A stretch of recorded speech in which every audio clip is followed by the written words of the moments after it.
15 तारीख वृंदावन दर्शन कॉम्प्लेक्स, पालघर, महाराष्ट्र। शहर के इस रिहायशी कॉलोनी में वैसे तो हर रोज शांति होती है, लेकिन 15 तारीख को सभी लोगों की नजर इस बिल्डिंग के फ्लैट नंबर 101 पर टिकी हुई थी। दरअसल उस रोज यहाँ कुछ ऐसा हुआ कि कई सारे आला अधिकारी, पुलिस ऑफिसर, फोटोग्राफर और तो और फॉरेंसिक टीम भी यहाँ पर मौजूद थी। लेकिन हैरानी की बात तो ये थी कि पुलिस ने यहाँ कुछ मजदूरों को भी बुलाया था। लोगों की भीड़ बढ़ती जा रही थी और अंदर से तोड़फोड़ की आवाजें आ रही थी। और तो और ये मकान जिस शख्स का था वो भी पुलिस के साथ यहाँ मौजूद था और उसके इस फ्लैट में रहने वाला किराएदार 35 वर्षीय सूरज कर्माकर भी मौजूद था। लेकिन पुलिस उसको किसी से बात करने नहीं दे रही थी।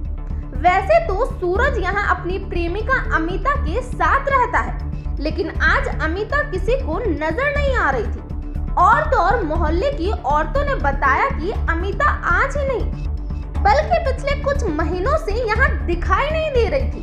तो क्या अमिता के साथ कुछ हो गया था? इसी बीच पुलिस टीम फ्लैट के बाहर आई और तो और अपने साथ में एक लाश लेकर आई।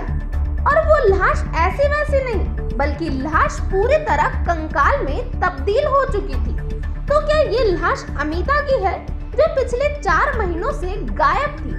और क्या उसे सूरज ने ही दीवार में चुना या फिर सूरज ने किसी की मदद ली? इन तमाम सवालों के जवाब तो अब सिर्फ सूरज ही दे सकता था। लाश को पोस्टमार्टम के लिए भेजा गया और सूरज को पूछताछ के लिए थाने ले जाया गया। दरअसल सूरज और अमिता एक दूसरे को करीब 6 सालों से जानते थे और न केवल जानते थे बल्कि दोनों एक दूसरे से प्यार भी करते थे। अमिता सूरज से शादी करना चाहती थी, लेकिन हैरानी की बात तो ये थी कि सूरज को अमिता से शादी नहीं करनी थी।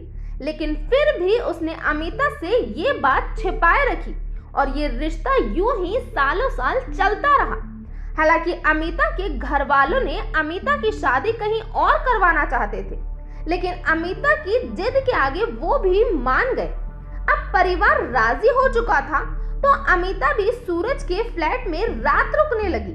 ये फ्लैट सूरज ने शादी के बाद साथ रहने के लिए किराए पर ले रखा था। तभी 21 अक्टूबर 2020 अमिता ये कहकर घर से निकली थी कि वो शादी के लिए कुछ खरीदारी करने जा रही है, लेकिन उस दिन के बाद अमिता कभी भी घर लौटकर नहीं आई।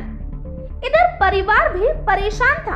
अमिता का फोन भी चालू था और जब जब परिवार अमिता को फोन करता तो सामने से मैसेज आता कि वो अभी बिजी है, फ्री होने के बाद वो खुद कॉल करेगी। लेकिन कभी भी कॉल नहीं आया।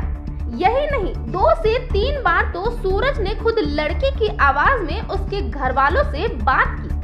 आखिरकार अमिता का भाई सूरज को पकड़कर थाने ले गया, जहां पहले तो सूरज ने पुलिस को बहलाने की खूब कोशिश की, लेकिन बाद में उसने बता दिया कि अमिता अब इस दुनिया में नहीं रही, उसका कत्ल हो चुका है और वो उसी फ्लैट के बाथरूम में बने छज्जे पर चुनी हुई है, क्योंकि वो उससे शादी नहीं करना चाहता था और अमिता लगातार उस पर शादी का दबाव बना रही थी। तो ये था पूरा मामला। इस घटना के बारे में आपका क्या कहना है प्लीज कमेंट बॉक्स में बताइए। तो आज के लिए इतना ही, थैंक यू।